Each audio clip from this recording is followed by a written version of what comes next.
దేవుని ఉన్నతమైన నామమునకు స్తుతి కలుగును గాక. ప్రియమైనటువంటి వారలారా, మన జీవితాలలో అభివృద్ధి జరగాలని అనుకుంటాం, ఎదుగుదల కావాలని అనుకుంటాం, ఉన్నత దశలోనికి రావాలని ఆశపడతా ఉంటాం. కానీ దేవుని వాక్యం ఏం తెలియజేస్తుందో ఒకసారి మనం ఆలోచన చేస్తే, యోబు గ్రంథము 22వ అధ్యాయము 23వ వచనము ఈ రీతిగా తెలియజేస్తున్నది. సర్వశక్తిని వైపు నువ్వు తిరిగిన ఎడల, నీ గుడారములలో నుండి దుర్మార్గమును దూరంగా తొలగించిన ఎడల నీవు అభివృద్ధి పొందుదువు. మనం అభివృద్ధిలోనికి రావాలంటే ముందుగా మనం చేయవలసిన పని ఏంటంటే దేవుని వైపు మనము తిరగాలి. సర్వశక్తుడు అనేటువంటి దేవుని వైపు తిరగాలి.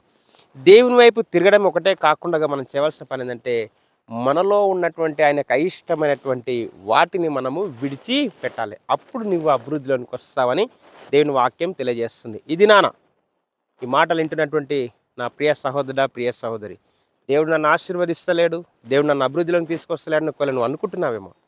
అయితే నువ్వు దేవుని వైపు తిరగాలి. దేవుని వైపు తిరగడమే కాకుండా దేవునికి ఇష్టమైనది ఏదైతే నీలో ఉందో దానిని ముందు నువ్వు తొలగించుకోవాలి. తొలగిస్తే దేవుని యొక్క ఆశీర్వాదాన్ని నువ్వు పొందుకుంటావు. దేవుడి మాటను ఈ దినమందు వింటున్న ప్రతి ఒక్క హృదయంలో నీరు కట్టి ఫలింప చేయనుగాక. ఆమెన్.